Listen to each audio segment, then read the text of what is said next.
A very warm good afternoon to all of you. I am Sakshi, and on behalf of Net Zero Alliance India and First View Group, I extend a warm welcome to each and every one of you on our webinar today, Carbon Smart Connecting Markets for a Sustainable Tomorrow. It is my pleasure to be here as your host. We would like to extend our gratitude to our esteemed guest speakers and the attendees for their valuable presence in today's webinar. Your active participation has contributed in making this event truly remarkable. The topic today, Carbon Smart, Connecting Markets to a Sustainable Tomorrow, uh, is based is based on a groundbreaking webinar which will highlight India's pivotal role in the global pursuit of climate action. As a developing country with a rapidly growing economy, India is at the forefront of efforts to mitigate climate change, recognizing the symbiotic relationship between sustainable development and environmental responsibility. It is a platform dedicated to fostering awareness, education, and advocacy surrounding carbon credits, climate change, and sustainable practices. This is not just an information gathering webinar, it is a call to action. Through education and advocacy, we encourage attendees to participate in the journey towards a low carbon future actively. We are also excited to announce that this webinar is a curtain raiser to our main event, Carbon Market Summit India 2024, which will be in Delhi, scheduled April 30th this year. The super early bird offer is active now for all those who are interested in attending. The conference will extensively delve into carbon markets, encompassing detailed discussions on policy framework, carbon financing, and emerging technology trends that are poised to shape the landscape. Don't miss this opportunity to gain valuable insights. May I now request Ms. Mandeep, who's the project engineer from Bureau of Energy Efficiency, to deliver the keynote address on the overview of Indian carbon market. Mr. Saurabh, Didi had to attend the meeting. Had to attend another meeting today at the Ministry of Power. So we have with us Ms. Mandeep. Over to you, Ms. Mandeep.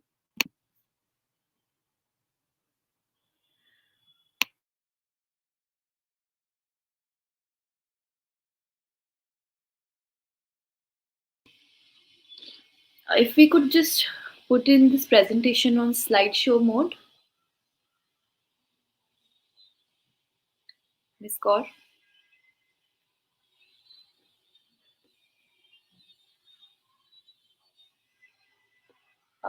We are not able to hear you, Ms. Kaur. I think you're on mute.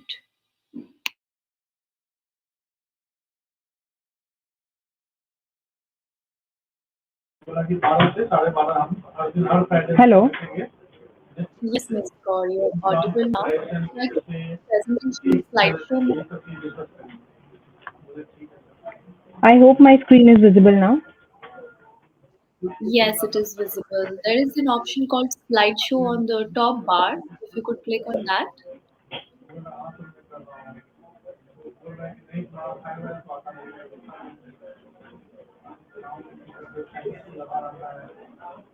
On my screen, it is showing that it is on.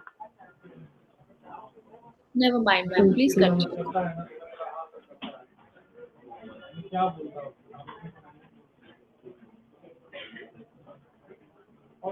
So, first of all, thank you so much for inviting Bureau of Energy Efficiency on this webinar, Connecting Markets for a Sustainable Tomorrow.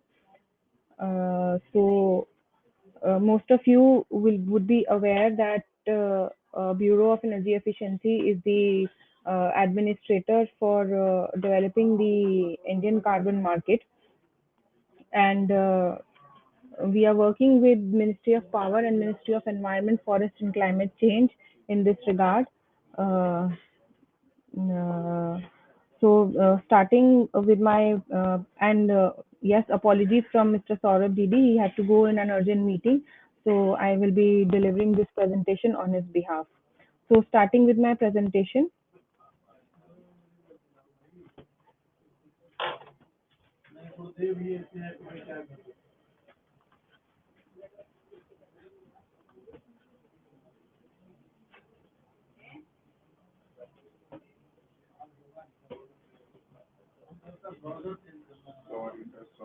So, as you are aware about India's climate action commitments, that India had submitted its revised nationally determined contributions to the UNFCCC, representing long-term strategies and ambitious goals of the country towards achieving its climate goals.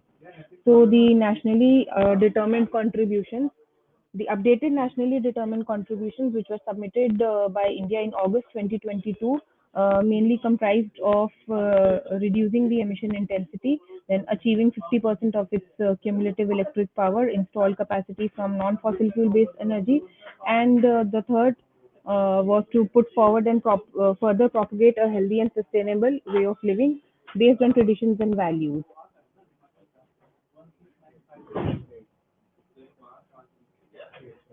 So now, what was the need for the for development of the Indian carbon market? So the development was envisaged in order to achieve India's NDC targets and future NDC goals, uh, to mobilize mitigation opportunities, to mobilize investments in clean technologies, and to leverage. And the most important was to leverage international collaboration and financing opportunities under Article 6 of the Paris Agreement.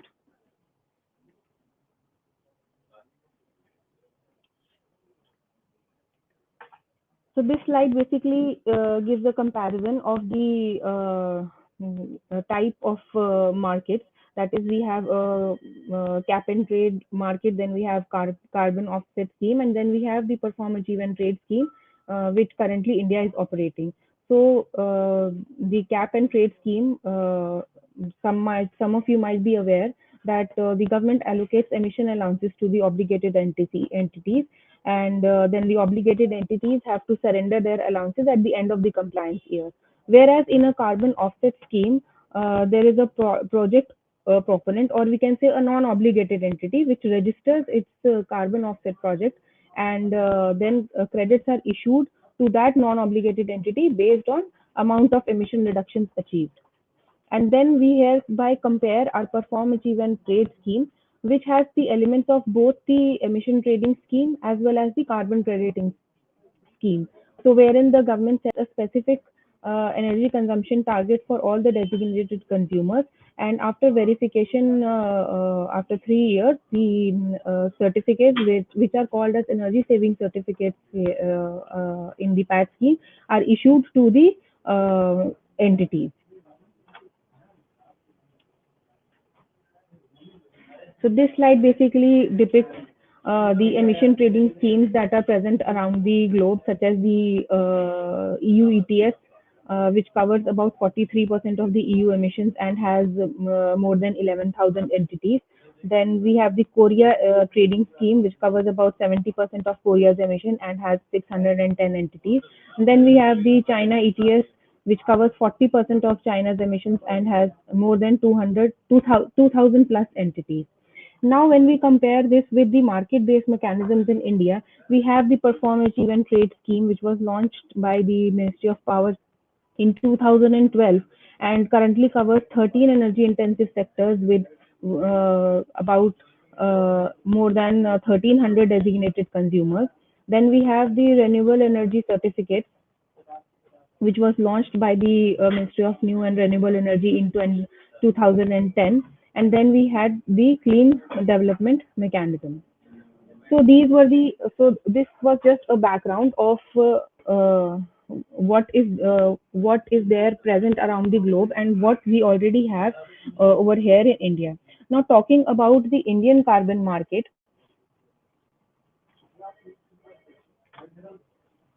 So, most of you would be aware that in August 2022, the Energy Conservation Amendment Bill was submitted to the Parliament for approval. So, the same was approved in December 2022. The After the amendment of the Energy Conservation Act in December 2022, in March 2023, the draft CCTS notification was floated by Bureau of Energy Efficiency for consultation.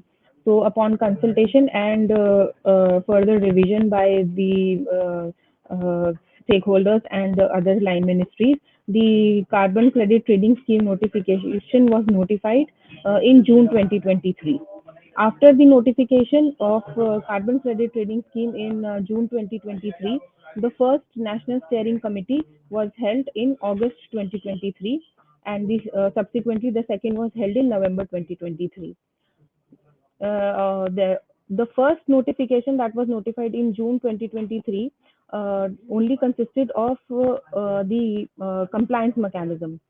So in December 2023, we came out with another notification that was amendment to the same notification, which also consisted of the offset mechanism.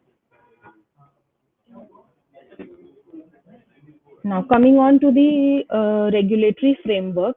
So as I've already mentioned that the Energy Conservation Amendment Bill was passed in December 2022, and taking powers from the Energy Conservation Amendment Act, the Carbon Credit Trading Scheme was notified in June 2023 by the Government of India. So the notification basically underlines the framework and the roles of diverse stakeholders for development and functioning of the Indian carbon market. So, as per the Section 3 of the Carbon Credit Trading Scheme, a National Steering Committee on the Indian carbon market has been constituted by the government for overseeing the functioning of the Indian carbon market. On the right hand side, you can see the key elements of the Carbon Credit Trading Scheme notification. We have the definitions and detailed procedures. We have the formation and the functions of the National Steering Committee and the Technical Committee, the roles and responsibilities of the administrator, that is Bureau of Energy Efficiency, and the registry, that is the Grid Controller of India, its functions, then regulations for trading, then accredited carbon verification agencies, trading of certificates, compliance mechanism, and offset mechanism. So the detailed notification is available on the e-gazette website if anyone wants to have a look at it. Further, coming on to the institutional framework. So, Bureau of Energy Efficiency is the administrator for the carbon credit trading scheme, and we have the trading regulator as the Central Electricity Regulatory Commission. Then the registry, the role of the registry will be played by the Grid Controller of India. Then trading of certificates will be done at the power exchanges. Then we have registered entities, that is the obligated entities for the compliance mechanism, and non-obligated entities under the offset mechanism. Then we will be having accredited carbon verification agencies for third-party verification of the targets. And then Bureau has constituted technical committees for all the sectors for various issues in the sectors, and for also for finalizing the targets under the sector. Then coming on next, as I already mentioned that under the trading scheme, a national steering committee for Indian carbon market has been constituted. Now, this steering committee is co-chaired by Secretary, Ministry of Environment, Forest and Climate Change, and also has members from other ministries and departments. And then it has uh, expert members and other members from state governments as well. So this is basically the constitution of the National Steering Committee for Indian Carbon Market. Its detailed roles and responsibilities are mentioned in the notification.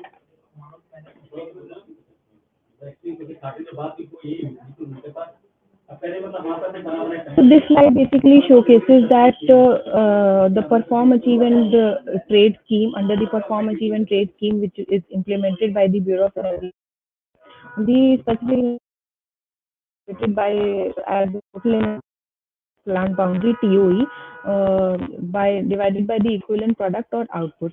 So in this case, that is the carbon market, the specific energy consumption would be transitional to specific GHG emission. So it will be total GHG emissions from the DC, that is in TCO2 equivalent, divided by the equivalent product or the output. So this is proposed for the compliance mechanism approach under the carbon credit trading scheme.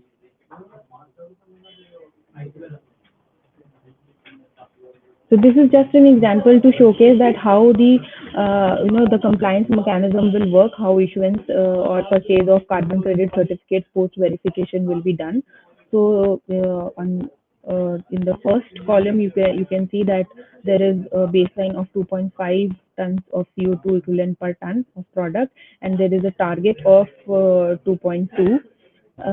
So in the case one, if an obligated entity exceeds the target, so the entity will receive carbon credit certificate, and in the last column you can see if the obligated entity does not achieve the target, and the so it has to pay a shortfall. The entity will have to pay shortfall. Either it will have to purchase the carbon credit certificates or pay penalty accordingly.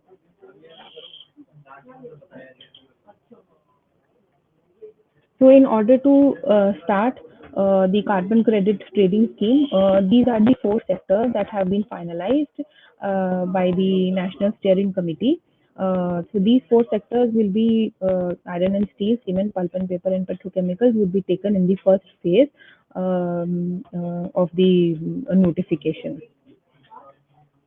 Now, moving further, offset mechanism. So, as I earlier mentioned, that the carbon credit trading scheme notification consists of the compliance mechanism as well as the offset mechanism. So, in the offset mechanism, a non-obligated entity will register its project for accounting GHG emission reduction or for removal or avoidance for issuance of carbon credit certificates under the carbon credit trading scheme.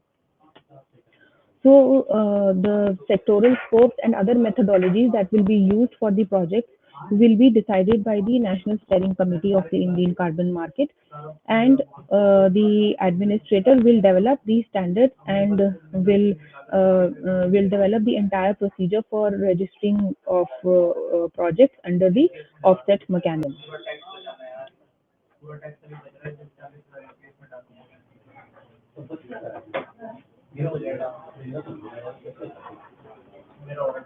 So in this slide, you can basically see the various stages in which that how the offset mechanism will basically work. A project design will be submitted by a non-obligated entity, and which will be followed by the project acceptance, which will be done by the administrator, that is the Bureau of Energy Efficiency.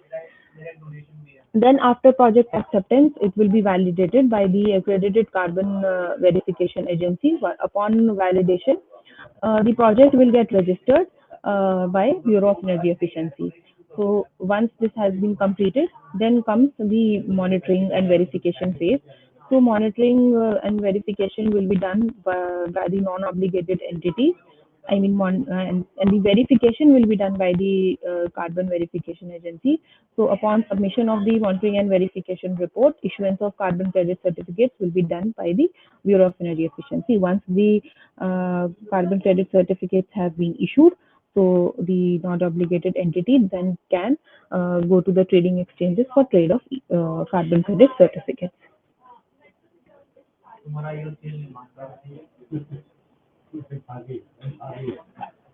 So this slide is we have envisaged the expected impact of the Indian carbon market.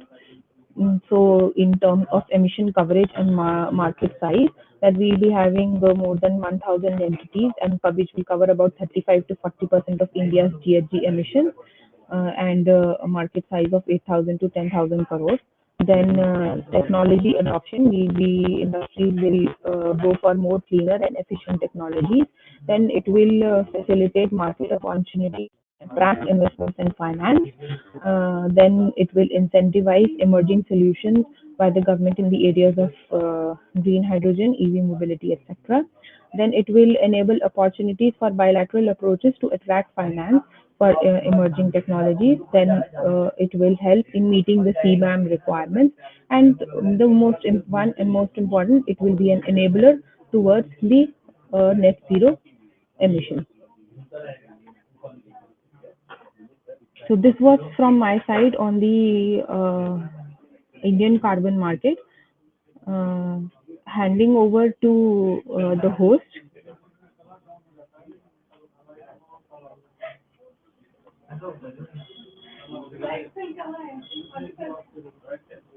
Thank you so much, Ms. God, for that insightful presentation. I would request you to stop sharing your screen. All you can see your,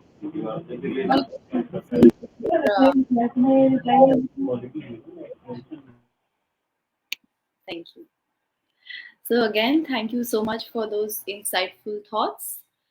Before we proceed, I would like to make a brief announcement.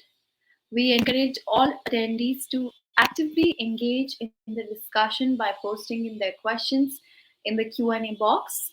Our esteemed panel of speakers will address these questions during the interactive Q&A session after the panel discussion.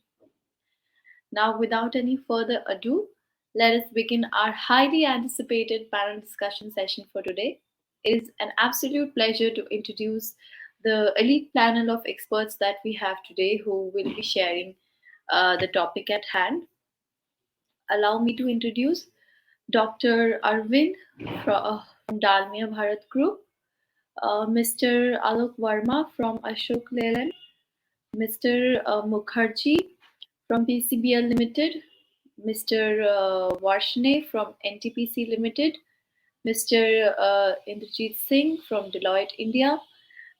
We have with us Dr. Chaturvedi, who's the fellow at the Council of Energy, Environment and Water. He will be the moderator for the session. Over to you, Dr. Chaturvedi. Great. Thank you, Sakshi. A very good afternoon to all. Welcome to the discussion today. We've got a great panel with us today. And the larger theme of the session is the intention is for us to better understand the carbon market debate that is happening in India, and how does it kind of inform and aid company strategies and overall movement towards the net zero target that the Prime Minister has given to the nation, 2070 net zero target. Very happy to be here. Thank you for this opportunity. So my the overall question that I'm just placing on the table, which I would request all the esteemed panelists to respond to, is that, well, we know carbon market is going to be an important instrument. The government of India has formally adopted it, and in different forms. And one is the offset market. And the Bureau of Energy Efficiency presentation was great because it already framed and gave us a lot of very useful information in terms of the how this is going to pan out. So one part is the offset market. The other is, which is more interesting and very new to the Indian ecosystem, is a cap and trade market. So it will be great to know from the panelists here today that what are their thoughts on generally the pace of decarbonization happening in their sectors, in their companies, but also more importantly, what is the linkage with the carbon markets debate? How do carbon markets aid or accelerate this transformation, and how well are they placed to leverage this particular instrument? We've got a great mix. We've got representatives from the power sector, from the cement sector, experts on finance, general corporate strategy, and many very different kinds of expertise is there on the table. I'll stop here. I'll continue to be engaging through the conversations. As Sakshi also said, I will encourage you to post any questions that you might have during the discussion. But let me open this question with the NTPC representative, if Mr. Varshney is already here. So Mr. Varshney, NTPC, are you here? First of all, just let me check. Mr. Varshney?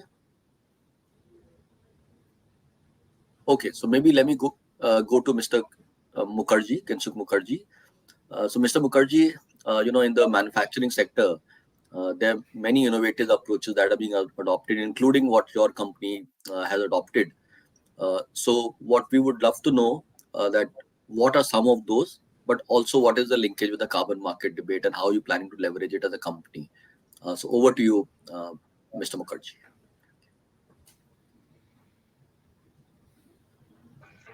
Good afternoon to all of you. I am from PCBL Limited. It is in RPSG Group, fastest growing conglomerate, one of the fastest growing conglomerate in India. That is in the business of retail, power, plantation, and sports, a lot of other things. And we produce actually a chemical called carbon black. That carbon black is used any artificial black what you find around you is made of carbon black. It starts from hair dye to shoe polish, your clothes, that is mobile cover, plastics, automotive components. The but major application is in tire. By 30% of weight, there is carbon black. If you do not use carbon black in tire, you have to get the life of a tire. So like other industries, other big industries, we have been driving sustainability at the core of all our activities, and we are trying to maintain a balance between people, profit, and planet. Uh, while talking about our initiative on GHG emission reduction, we divide all our activities into two parts. One is sustainable process management, another one is sustainable supply chain management. Uh, we actually use that refinery bottom product, XCC bottom product, which is actually industrial waste, as a feedstock for production of our carbon black. So, in one way, we are cleaning the environment. And while producing this carbon black from FCC bottom product, carbon black is produced. And along with the carbon black, there is some carbon containing gas and other gases that is generated. It is generated at high temperature. We use around 1935 degrees centigrade reaction temperature. So this heat value of that gas is this waste gas actually used for generation of steam, and that steam is used for generation of power. At each of our plants, we have five manufacturing plants across India at different strategically located, and we use that heat value of that waste gas for generation of power. We have a power plant of 122 megawatt. So we after fulfilling our own requirement, around 30% of this generated gas is used to fulfill our own requirement, and rest is exported to grid. So last year, by exporting this power, we offset around 3 lakh t CO2 equivalent of GHG. So in this way, we are offsetting the GHG, and we have taken a target of making our each step of our process energy efficient. In reactor, we the input materials are that is one is feedstock, another one is air. Before putting it into the reactor, we increase the temperature of that air from room temperature to around 900 degrees centigrade by heat exchange only, by heat recovery. That is, as I told, that carbon black is reduced along with some carbon containing gas of a high heat value. While exchanging heat through the heat exchanger, the air temperature is increased from 25 to room temperature to around 900 degrees centigrade. So this is the energy efficiency measure. And another thing is that while putting that feedstock into the reactor, we increase that temperature of that feedstock also by heat recovery. So in this way, in each and every step, we try to make the process energy efficient. Our GHG carbon black is actually intrinsically high in emission. Our GHG intensity is 1.94 TCO2 per metric ton. It is actually the lowest if we compare the GHG emission of our peers, the global peers. So there's a long way to go. We can understand, but we are taking a lot of steps. So we have taken a target of 15% reduction of GHG emission by 2030 as compared to the baseline year of 2020-21. And this year we are going for SBTI, Science Based Target Initiative, and And other small steps like instead of transporting our material through road transport, we are using some coastal movement wherever possible. By doing so, last year we reduced 221 tons CO2 of equivalent of GHG. Okay, and eco delivery. We collaborated with the shipping line. We used some biofuel while delivering the material. By doing so, by doing this eco delivery, we reduced 659 tons CO2 equivalent of GHG. So in this way, one way we are doing sustainable process management. Another thing is that we are collaborating with our suppliers so that we are developing our suppliers. We are making them aware of it to reduce the GHG emission and logistic part also downstream, yeah, upstream and downstream, upstream for supplier and downstream for our customers. We are taking care of that, and we are closely monitoring kilometer per metric ton. We are trying to reduce that. Last year, our average kilometer per metric ton was around 72. This year, we have reduced it to 65 kilometer per metric ton. Our production capacity is around 7 lakh. So you can Great. Thank you, understand what Mr. is the Mukherjee. Yes. uh, No, these are very, yes. very useful. No, please, I didn't mean to interrupt, but could you please conclude your comments? Yeah, please. Thank you. Thank you. Great, great. Thank you, Mr. Mukherjee. I think very interesting things. So you talked about especially the importance of energy efficiency and using waste heat recovery process, and many other Yes. things that you also talked about. And through all of these, you are actually, gaining a lot of carbon credits, right? So that's what you talked about, and all of these are through voluntary markets, right? That's what, or were they Yes. under CDM? CDM. Actually, PCBL is the first carbon black company in the world to get the carbon credit under UNFCCC protocol. Oh, great, great. So it is under CDM In essentially. That's where the CDM, carbon right, credits. Great, right, great, right. and great. So I will come back to you with just asking this broader question. If you could also think about it, how do you like prepare for this new carbon market, which is the interaction between the offset market that the government of India is going to create now. So now essentially as a company you will have three options, right? Like the United Nations market, the voluntary, pure voluntary market, and the government of India market. So how do you see, the key differences between all of these? Any challenges that you see that the government needs to think about from the company and corporate perspective? Please think about those questions. I'll come back to you. With this, let me move to Mr. Indrajit Singh. So, Mr. Singh, you have been, working on the financial part of the debate, and that's where your expertise lies. So, let me open the floor for you for your initial round of comments, and then we'll take it from there. Thank you. Thank you very much, Dr. Chaturvedi. Good afternoon, everyone. Well, essentially, when we look at the domestic carbon markets, it's more from the understanding which we have developed during the erstwhile first commitment period and the second commitment period. India predominantly played, I would say, a significant role during the first commitment period. So, right from Russian ratification in 2005 until the end of 2012. That was the time when we were predominantly developing candidate CDM opportunities in India and doing transactions again in the European Union emissions trading scheme alongside maybe in Japan and a couple of other countries. But in all fairness, the market and the price discovery was essentially driven through EU ETS.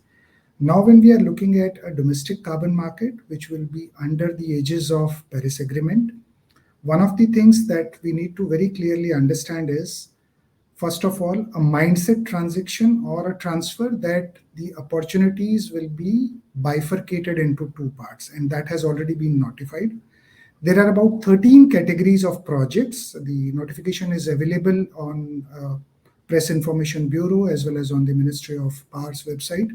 There are about 13 categories from which, if you develop these kinds of opportunities, you could well be the obligated entity or a non-obligated entity. Once the carbon markets are announced, you can do international transactions. For the balance set, so typically the kind of categories or the projects which are not defined in that particular notification, the opportunities will be limited within India only. It's not like the way it used to be in the first commitment period, that each and every project which is developed as part of non-Annex 1 countries, because India was defined as a non-Annex 1 country in the Kyoto Protocol documentation, were allowed to transact outside of India. So there is this one transition that has to happen, which is one of the predominant question that we keep on getting as a management consulting firm. That's the first thing which is required to be clarified. The second thing is that in the erstwhile era, there was a very clear role defined for the intermediaries. The same role for intermediaries is yet not being defined, as I can read from the presentation which was delivered by Bureau of Energy Efficiency. So we need to wait and watch as to how, say, for example, the banking and financial sector, as well as the companies, those who make use of their treasury investments to play in the market, will have some kind of role or not. So that's the second thing which we need to understand. The third one is that the erstwhile UNFCCC based registrations will cease to exist or will cease to be registered as a candidate CDM project in UNFCCC once the domestic carbon markets will have a play. So it will not be a case that you have different kind of opportunities. You may still work on the voluntary carbon markets wherein you have certain voluntary market registration opportunities, be it, say, for example, Vera, Gold Standard, or similar kind of stuff that will remain available. But one needs to be very clear that the registration and the process of registration, which has been suggested by Bureau of Energy Efficiency, wherein the administration role is with Bureau, as well as the entities, those who would be responsible for validation and verification. The earlier era used to have UNFCCC designated operational entities, say, for example, companies like SGS, BNV, BBQI. They used to do all those audits, both at the time of registration of project as well as during the monitoring period. Will see some kind of transition depending upon what has been decided by Bureau of Energy Efficiency at the time of launch of domestic carbon markets. The last thing before I conclude would be the understanding that we need to have is that currently we are looking at two parallel operational instruments in the Indian market. One is under PAT scheme, the Perform, Achieve and Trade, wherein the specific energy consumption reduction is something that has been considered as a target. We are looking at PAT cycle number 10 now, which will roll out in the next financial year. And second is the renewable energy certificate market, wherein we have, in simplistic term, separated the electricity from the source from which is being generated, and therefore the RECs are being issued. The complexity comes from the policy that has been written out for offshore wind installations, because this is a recent development that has happened in India almost 3 years back, wherein RECs that will be issued to offshore wind projects will carry a multiplier of 2.5. So instead of one REC, which is, say, for example, issued to an onshore wind turbine, for similar generation, an offshore wind turbine or offshore wind installation will get a multiplier of 2.5. So when we are looking at creating one approach towards the domestic carbon markets, wherein we have all other technologies, be it something that has been given an approval for offshore transactions, as well as onshore transaction, plus the renewable energy market and the PAT scheme, we'll have to create some kind of harmonization. And I believe when this market is announced by Bureau of Energy Efficiency or Ministry of Power, these things will be addressed, and we'll have a fair amount of clarity as to how to proceed with such kind of initiatives. So I'll stop here. If there are any questions, I'll try and take. Thank you. Great. Thank you, Mr. Singh, for the very, very insightful comments and very to the point to this whole discussion and discourse on carbon markets. And I think the last point that you mentioned was very interesting, that ultimately there is a set of other energy policies that also coexist in the same system. You gave an example of offshore and how the multiplier of 2.5 is being used. You also talked about RECs, and research has shown in other economies also, but a recently published research that CW has also done shows very clearly that these policy interaction effects are kind of very interesting for the carbon markets. So if there is a power sector that is covered under both RECs as well as in the carbon market, then very interesting dynamics kind of play out depending on the relative stringency of policy. Like, which is carbon market more stringent, or is REC that RPOs are more stringent? That has a very interesting interplay. And as the way you talked about, if under Article 6.2, offshore wind is one of the technologies that we want, plus the same technology is also being pushed through domestic policy. What does this really mean for the investor and for the kind of future of that particular technology. And those are very, very interesting contours. I just had one clarification with you. You said that opportunities will be limited to India and we will not be able to sell abroad in this phase. That was a very interesting comment. Uh, are you saying this mainly because of the authorization clause that under Article 6 countries will be authorizing? So there is high likelihood that countries will not authorize because of the, you have to give away with the emission accounting. Or on the other hand, under 6.2, we are still seeing trading happening between the developed and the developing world. So why couldn't that happen in India? It could still happen, right? Just through 6.2. With whatever limited understanding I have of this particular subject, since I was involved in the development of blueprint for the domestic carbon markets, which you have also seen in the presentation that was delivered by Bureau. First of all, it is very clearly identified as to in which category there is a larger bridge funding that may be required to sustain those initiatives. So those 13 categories are already predefined for international trade. The second thing is that we have already increased our targets for 2030 as part of the revision in NDC. So we are now talking about emission intensity reduction to the extent of 45% between now and 2030. Therefore, in all fairness, if I apply my understanding as an outsider, I would say that government will have some kind of lien on each and every transaction that happens. So if country on the whole is falling short of the 2030 commitment, it is very clear that international transactions will be embargoed because we are not going to permit double accounting. In the Yes. erstwhile era of the first commitment period, there was no obligation to reduce domestically, and therefore every project could find the opportunity overseas. Now, since we have our own domestic obligations, which will have a clear play in terms of meeting those targets, government can decide which kind of projects, first of all, will be allowed to transit, and if there is a shortfall, should we not disallow the transaction because it's our image on the stake if we fall short of what we have committed to the international community. Great, great. So Thank you. that's the Thank you. Very limited interesting. understanding which I would like to share. Thank you. Very, very interesting. And for colleagues who are probably new to this carbon debate, who are on this call, I just want to highlight, just give more information on what Mr. Singh just said. That there are two separate periods we're talking about. One is known as the Kyoto period, which is till 2020, and the Paris Agreement period kicks in from 2021. So essentially, the rules of the game, that as Mr. Singh is saying, the rules of the game are completely different between these two periods. Even though both are under United Nations, both are kind of designated as carbon market, but the rules of the game for the both of the settings of carbon markets are very, very different, which has very significant implications. So thank you, Mr. Singh, for the very interesting comments. I'm wondering, Mr. Manjeet Kaur, are you here with us, and would you be able to intervene? With some very interesting comments that have come in from the government point of view. Hello. Hello. Yeah. Hi, Manjeet. Hi. Can you hear me? Can I just get a small background? I was actually in another meeting. Okay. Sure. So, okay, I was just asking that the very interesting discussion is happening.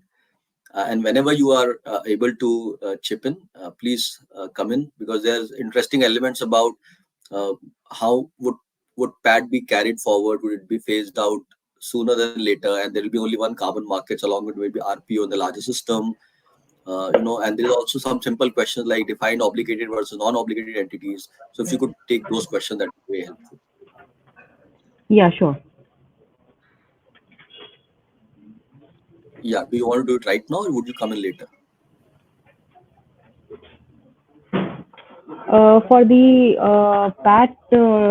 PAT related questions, I would like to tell the audience that currently we are under the developing a PAT transition plan. So we will be transiting the designated consumers in a phased manner to the carbon market. In the first phase, as I showcased in my presentation, we will be taking the four sectors, that is iron, steel, cement, petrochemicals, and pulp and paper, and the designated consumers which were to be notified under the PAT scheme from 1st April 2024. So we are, trying to transit them to the carbon market and trying to give them targets in tons of CO2, so that from that date onwards they are completely transited to the carbon market. So as you already know that the some cycles of PAT are already under process. So the designated consumers which are under those cycles will be completing their PAT cycles over there, and once it has been they have completed their cycles over there, then only they will be transited to the carbon market. So and the for some sectors like thermal power plant and some other sectors, the PAT scheme will still continue. So till now we have just decided for the fourth sector. The steering committee has decided. So for the next sectors, the next plan will be told in the later stages. So this was about the PAT scheme, the transition from PAT to Great. the carbon market. Great. Thank you, So Ms. Kaur. This is very helpful. There are also a bunch of questions which are probably more related to the government, but I will ask one interesting one. yeah, So the question is, how will the India carbon market help in CBAM? So we know that in the white paper, CBAM was specifically mentioned as like one of the motivations, and you also talked a bit about it. yeah, But would you be able to offer some more details? There are some more information emerging because the information collection phase of the European Union has already started now.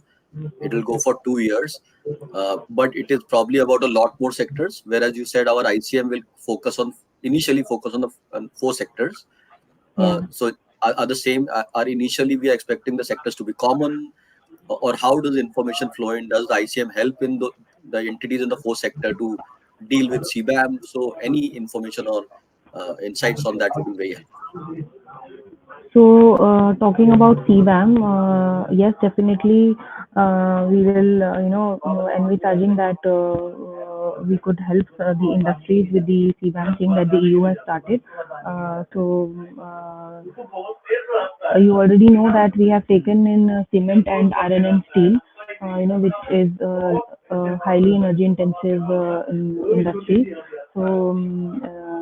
So, Dr. Web, just a minute. I think Mr. Didi is trying to join in.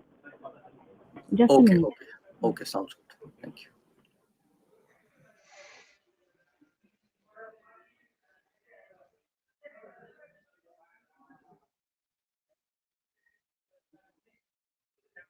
So we'll just wait for a minute to see if Mr. Saurabh Didi is able to join us.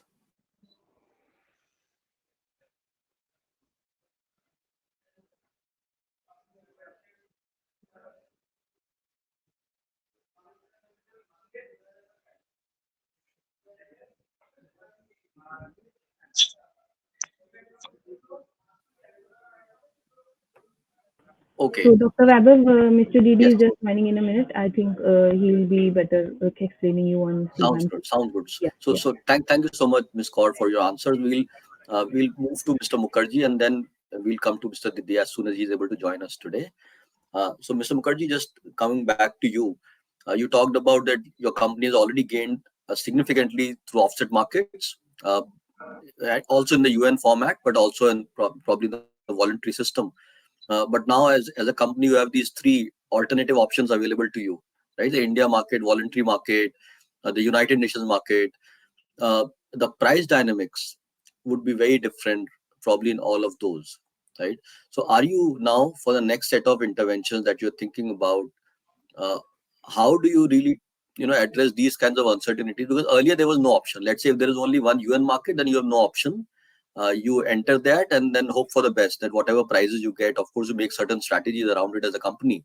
But now you've got three options, so a lot more analysis to do. But how do you get to decide where you get the best prize, and what is your best bet as a company? So over to you for your insights, Mr. Mukherjee. So, thank you. Actually, we have five manufacturing plants all in India. So all our productions are happening in India. We definitely go for the Indian rules and regulations. But at the same time, we export our carbon black to overseas countries, which includes Europe and other parts of the world. So it will definitely include that CBAM. So we have not yet decided, and we don't have right now any plan how to encase this price. But one small correction that we got carbon credit in the year 2004, and it was valid for 10 years. So we are thinking how to get the benefit of this GHG and offset, which are doing by exporting power to the grid. And another thing, I have raised one question to Ms. Cow that while we are offsetting 3 lakhs ton of CO2 equivalent, can we deduct that amount from the total GHG emission and express it while disclosing our GHG intensity? That if anybody can answer to that, it will be helpful for us. Great. Thank you, Mr. Mukherjee. So, along with answering my question, you also asked a question yourself for the government. So, I mean, of course, if there is enough information, I'm sure Mr. Didi or Ms. Kaur will respond to what the question you have just raised. Probably a lot of things are under development. So many Yeah. of those things will be developed, as they go along. Mr. Didi, are you able to have you joined us? Yeah. Yes. Yes. Hi. Great to see you. Great. So there was a very interesting question that came from the audience, and I'm sure you're the best one to answer that. So the larger question was around CBAM. So of course, the ICM's white paper, it mentioned CBAM as one of the motivations. We know that the information collection phase in CBAM has started, and the ICM has also now said very clearly that the four sectors are going to be under the purview. So the question is more: are these same sectors which are going to be covered under ICM and the CBAM, or CBAM is actually about many more other sectors, and how will the ICM aid entities which are covered under CBAM to help them in adhering to this EU regulation now? So any thoughts on those will be very helpful. Okay. Thank you. I'll say CBAM and ICM are two different things. Number one, uh, although by chance sectors are same, that we are also covering steel in CBAM. Also, the sectors which are having some kind of influence on India is steel and aluminium. Although cement is also there, but in the cement plant, cement we are not exporting to Europe, so there is no as such direct, I'll say, connect with CBAM for the cement sector. But yes, steel is the most the sector which will take major hit in case of CBAM. So in a way, this will help steel sector because they also have to uh, address all that how much is the emission they are going to have in case of steel. And similarly in our case also, there will be that how much tons of CO2 is being emitted for per ton of steel. But there will be few things which we have to tackle. For example, the way they are taking that data and the way we are taking or measuring could be a bit different. So in a way, we what we are going to do, we are going to balance it out so that there will be no duplication of effort. Now, second thing is that even when if they, for example, some cement steel plant is at say 1.9 tons of CO2 per ton of steel, but as per their requirement, it could be much lesser because their trajectory is very steep. Till 2034 they are going to become net zero. So in that case, they can buy carbon credits from the Indian carbon market as well. So again, it can offset and the money can remain in India rather than going to Europe with that price. So that way it will help. Another thing which we are trying and we are working with the European counterpart is that if the people who are going to do monitoring and verification under CBAM will can they be same as the people who are doing for the Indian carbon market. So we are although negotiating that. I don't know how much successful we will be, but we are trying that the same people can do so that one person can be same person can be used for the both the activities. So that way we are working on. Great, thank you. This is very very interesting. I think there is another question which is very much aligned to what you've already said. So what you have mentioned, one is steel sector. Of course, you have mentioned it will be definitely that sector would be helped through this ICM, and they will be better prepared essentially for the CBAM regime. But you also talked about the people that can the same people help in both, and there is in that sense better information and reliability of information, so to speak. Reliability as well as the cost of that compliance will come down. Yeah, yeah. So in the sense that in the methodology, so the question which is posted here, that let's say the way we are thinking about methodologies, which is our like ICM offset methodologies under ICM, will they be derived from methodologies that are practiced under, let's say, international market? So are they going to be very similar that makes it easier in some way, or are we thinking in a different way about it? Look, this is very tricky thing because when we hear about various programs, for example, I'll not take name, but voluntary markets, there are n number of questions raised by various Hmm, agencies, think tanks, that the there is a carbon washing, green washing, or the carbon credits which they are gathering are not up to the mark. There are n number of issues. So if we take as it is, then also we are in a way we are taking all their inherent problems as well. If we will not take as it is, then we have to reinvent the wheel. So we are taking a middle path that, first of all, not all voluntary markets, but UNFCCC methodologies we will yes. take first, Hmm, and then those methodologies also we will look from the India's perspective.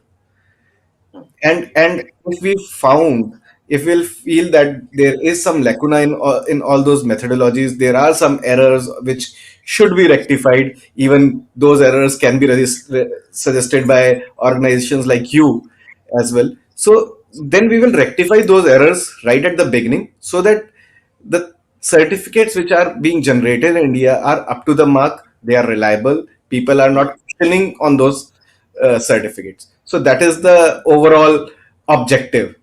So hmm. we'll not take as it is any methodology, but we will modify those and try to remove those problems. Yes, yes. No, that's very, very important. I think BE has already been thinking, you have been thinking a lot about this for very long now, engaging in this debate. And one point that you mentioned was also very interesting, that they can buy from Indian carbon market itself. So whatever differential, let's say the steel that you talked about, 1.9 versus the other European standard, and the differential they can hopefully buy from the Indian market, and that credit is also credible in EU. The Yeah. EU people accept that Indian carbon markets credit. And So we are trying our best to move will in that be only direction. because of if we our credits are reliable, they are worthy, they are not having inherent problems. So that's why we want to make sure that they are credible. No, that I mean that is excellent because actually the government is thinking very clearly and very constructively about this particular linkage. So which is very very helpful to the I think Indian corporate sector. So thank you for that. Maybe I'll move to Mr. Indrajit Singh. So, Mr. Singh, you have heard Mr. Diddi also talk about many different aspects. So, and also Ms. Kaur and Mr. Mukherjee. So, any further thoughts from your anything that came to your mind during while you were hearing, this discussion about this linkage between CBAM and the India market? See, that obviously is critical to make sure that whatever European Union is expecting from the exporters of steel, because Hmm, there are seven categories which are currently covered, or seven different sectors which are currently covered under CBAM. Steel is one of the largest exported or traded commodity across the globe. So hmm, it is very interesting.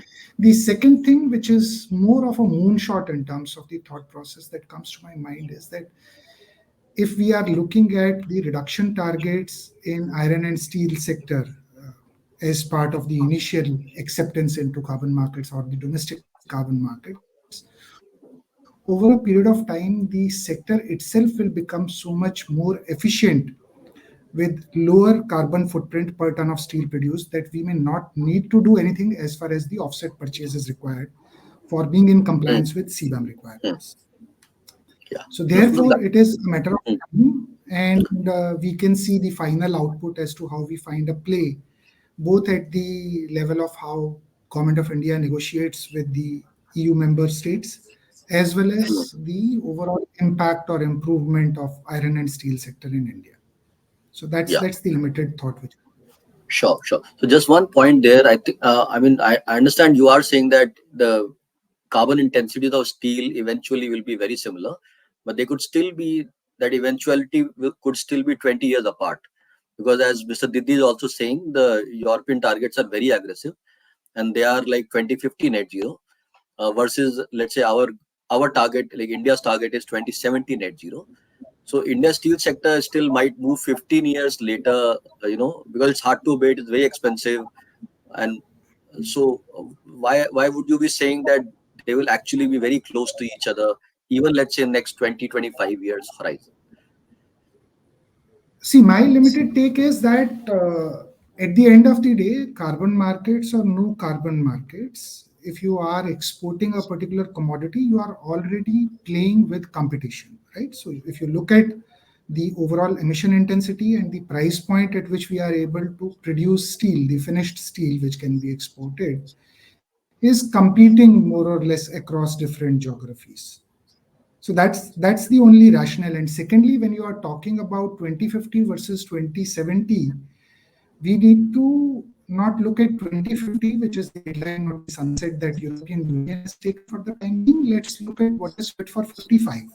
The initiative which is there for 2030, that is onboarded by European Union, vis-a-vis our own call of 2030 NDC compliances. So let's read these two together rather than 2050 and 2070, because you would see a large number of Indian companies across different sectors are already committing to science-based target initiatives.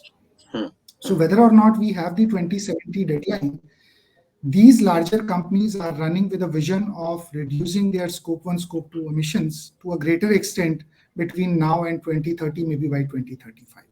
So we'll have to look at it from the business perspective. Regulations are made in order to facilitate a journey for everyone.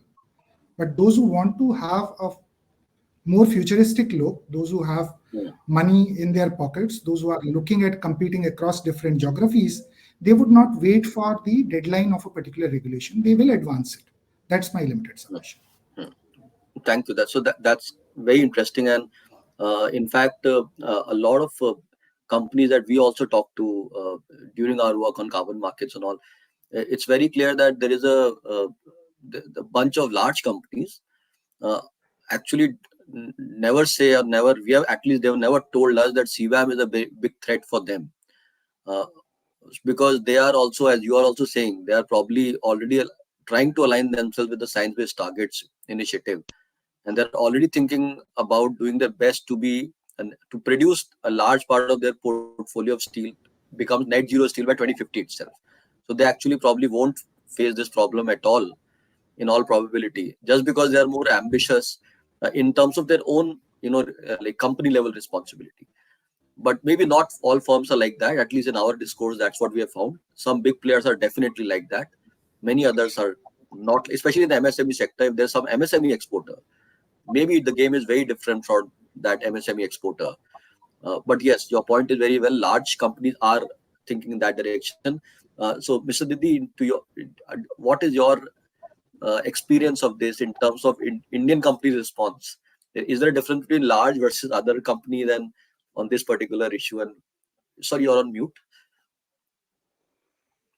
Look, this is a very important thing for the small industries, because when we are talking about small industries, especially SMEs, what they say that even when they are procuring any raw material for them, they are not getting that kind of data, uh, where they can say that this is my tons of CO2 per ton of product or whatever is there. Now, the problem with them is that if there is no such data, then what will happen, that the factors which EU is mentioning, they will come into picture. And if you will use those factors, that means your steel might be very, very inefficient than it is actually. So your data for Hmm. purchase of credits, whether it's from EU market or from Indian market, will be higher. So maybe eventually that will happen, that from wherever they are sourcing their raw material, they have to say that with the source you should give. Now, Hmm. second point is that how much we are actually selling to Europe is also come into play. That if we are selling only 5% of my capacity to Europe, then whether I should penalize 95% to make it very, very efficient and all those things. Although in a way it will help, but whether right now at that cost or not, that's also one big question. So it will be more challenging for the smaller sector, because large players have capacities to Hmm. monitor, verify everything, but smaller players will not have. And in the case they are using that EU factors, whatever Hmm. they have mentioned, or IPCC default values, if I don't Hmm. know which values they are going to use, but Hmm. then it will be there will be major share what they have to Hmm. purchase. Great, great. So you highlighted a very important data issue essentially, which is especially challenging in the small sector. In fact, to many other colleagues on the call, I would also like to link it to the larger climate regime that is emerging now, which is the transparency regime. Transparency has become a very big debate in the UNFCCC. And now all countries, developing countries especially, also have to submit. Earlier, we just submitted update reports every 2 years. Now we have to submit transparency reports, and that's a very very different regime altogether. And just to also give you some operational mechanics, what used to happen earlier in the developed world, let's say they submitted certain data, so there were experts from around the world, including Indian experts, which who actually, as far as per the official UN process, they visited those countries and actually sit there for 2 weeks. So two Indian experts sitting in one country for 2 weeks just to have a very thorough look at their data and to understand what are the sources of data, how reliable are these, and give their comment as an official independent auditor about the quality of that data and should it be relied upon or not. Now, that process the developed world has been facing in the Kyoto period also since pretty long now. Now, that same process, countries like India will have to start face in just 2 years from now. And so it's all about ultimately at some point of time, we will have to develop our data capabilities. And what Mr. Didi has highlighted, extremely important point, it has general reporting issues and challenges, but it also impacts the whole carbon market and the flow of finance. Because if you are using a very different efficiency value and you end up you are forced to purchase more carbon credits as a result, to adhere to the CBAM regulations, and you're essentially paying a lot more money than you should have. And that is all because of lack of reliable data. So that's a very, very important point that you have made, Mr. Didi. Coming to you, Mr. Mukherjee, we have got just 5 minutes. So any questions, if the audience have any questions for any of the esteemed panelists, please post them. We have just 5 minutes before we close the discussion. But Mr. Mukherjee, any closing thoughts from your side as we close the discussion today?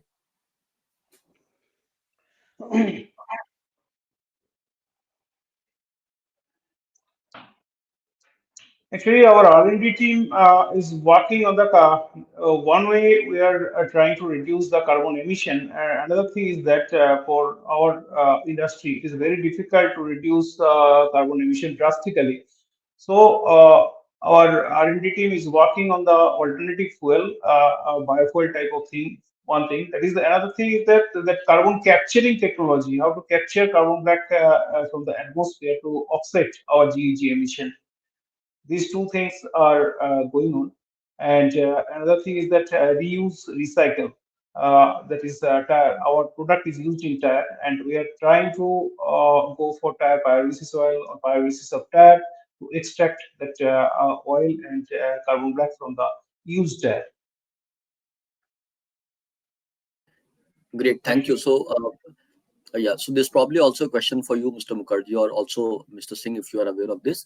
So the question has come is, are we working on any standard freely available tool to calculate embedded emissions for major sectors? So let's say in the company level, if you have to estimate your own emissions, because as Mr. Didi also said, data becomes very important. So for this process, are there some tools available that could help a small and medium sector or even large companies to just better estimate their data and report it, and just understand their own emission profile itself in the first place? So any thoughts on that, Mr. Mukherjee? Yes, it is available. I think several agencies approached us that this type of tools are available. I cannot remember the name of those tools, but if I get it, I can inform you what are the companies and how to approach them. Okay, got it. So basically, you are saying some tools are available, Yes, as it well is as some available. other companies help. Many of these companies. So there are experts available in maybe the consulting industry who help many other companies in like yours in these kind of estimation processes and all. So Mr. Singh, any thoughts on this particular point, or and any closing comments from your side? No, not really, because there are tools available from third parties. We also have a proprietary tool available within Deloitte, which can practically do the calculations. This is the approach any company takes, whether it is cradle to grave, cradle to gate, cradle to cradle, in case of certain materials which are 100% recyclable, be it iron and steel, aluminium, tungsten oxide, and so on and so forth. So these solutions are available off the shelf, and companies can actually make use of it. One thing which is also important to note is that if we look at the top 1,000 listed companies, wherein BRSR core will require a third party reasonable assurance, these tools will be very handy in terms of calculating what kind of life cycle emissions are happening and what kind of embodied carbon is there in any plant and machinery or equipment that you are generating, you are selling in the market, or even to the extent when you are talking about delivery of certain services, if not a product. So all these things are predominantly, I would say, are very robust. I have seen our own internal proprietary tool. I have also seen the third party tools being implemented at our client's place, and they are delivering a fair amount of understanding about the embodied emissions. One more thing is that when we are talking about CBAM, and since this is a reporting period which has commenced from 1st of October of the last calendar year, 31st of January was the first reporting period. The EU member states are allowing usage of default values for the disclosures. Whereas over a period of time, we would expect the exact values to be disclosed for each and every batch of material that is exported from India or any other geography into Europe. Great. Thank you for sharing that. But also the other point that you made, I think all of these things are very importantly connected. That only once we have tools and such experts available, maybe majorly in the consulting industry, who are able to help many different kinds of companies to understand their own emission profiles. During that process, companies, especially small and medium-sized companies, will be better able to understand their own data sources. They will be, so it will be in their strategic plan itself for understanding not just the data sources but the reliability of the data, as this whole regime, not just the carbon market and CBAM regime, but the larger transparency regime under United Nations Framework Convention on Climate Change, it becomes more and more stringent, and this process will make them essentially put them in a very good place to be able to report things in a much better, much robust, much more confident way, because that is going to be the game now, from starting from 2 years from now and for the next 30, 40, 50 years, as far as the climate debate will be alive. So thank you, Mr. Singh, for your final comments. So I'll come to Mr. Didi now. Any final comments from you, Saurabh?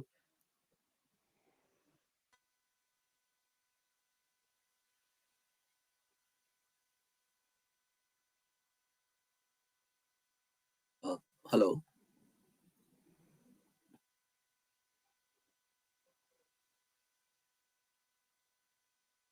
Sorry, we are not able to hear you, but you are not on mute, but we are not able to hear you. Maybe some connection issue.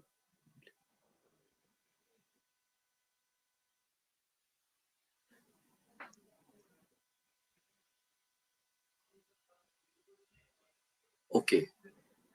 Yeah, looks like there is some connectivity issue now, but please come in if you have, uh, if you can hear us. Okay, so I think looks like there is some connection issue, but this was a very interesting discussion. Thank you all for joining us today. I know there are many interesting burning questions which are still left, and this debate is ongoing. We'll continue this discussion on various forums to just just to ensure that all the market participants better understand the operational dynamics of offset markets, the India carbon market cap and trade, the United Nations market, as well as CBAM. There are so many different emerging aspects of this carbon pricing debate now, and it is complicated. So one of the very important things for us to do is continue to this kind of discussion so that a lot of answers that many of our colleagues and stakeholders have, they are able to answer those questions, and better understand the debate and be better prepared. So I see Mr. Saurabh Didi has come back. Saurabh, would you have any final comments if you are able to hear us? Yes, Yes. yes, please. No, as such, I don't have any other comments because I said I was saying that I missed the earlier part, so it will be very difficult to get connected, and we are only talking about CBAM. Uh, when I joined. But yes, Indian carbon market will support all the industries in climate change activities.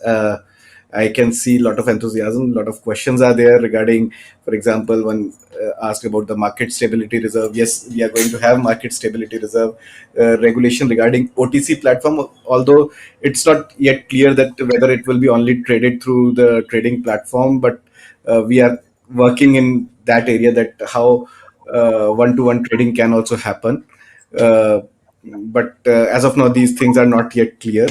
But what I will request everyone, including your organization, that uh, support us as much as possible, because this is the new area which is coming up, and hope India will also do well in this area, and we will be pioneer in carbon market, I will say. So with that, I would like to say thanks. Okay, thank you so much for your time today and for again talking about India carbon market, but also answering patiently all the many different questions that have come. The carbon market debate always surprises me that whenever we have the discussion, always the many interesting questions keep on coming, and many new kinds of questions continue to emerge as the debate is evolving. So thank you so much for patiently answering all those questions. Thank you, Mr. Singh, for your time and for your insights, and thank you, Mr. Mukherjee. And thank you all the stakeholders for joining. We'll continue the discussion. We'll close the discussion for today, and have a very good evening. And thank you. Over to you, Sakshi. Thank you. Thank you so much, Dr. Vaibhav. Uh, big thanks to our esteemed speakers for this wonderful session today. Uh, Thank you, audience and panel members. With this, we have come to the end of our virtual event here. Many thanks to Dr. Chaturvedi for superbly managing the session. Your expertise and guidance enhance the quality of the discussion. Our gratitude to all the speakers for taking time out from their busy schedules for this key industry initiative. A reminder to all those who are interested in finding out what the future holds for carbon markets in India, do register for our physical event, which is scheduled for April 30th this year. The link has been posted in the chat box. A big shout out to our for extending their time and support for the event. As we conclude this event, we assure you that we'll be back soon with more exciting sessions. Thank you so much, everyone. Thanks a Thank lot. you.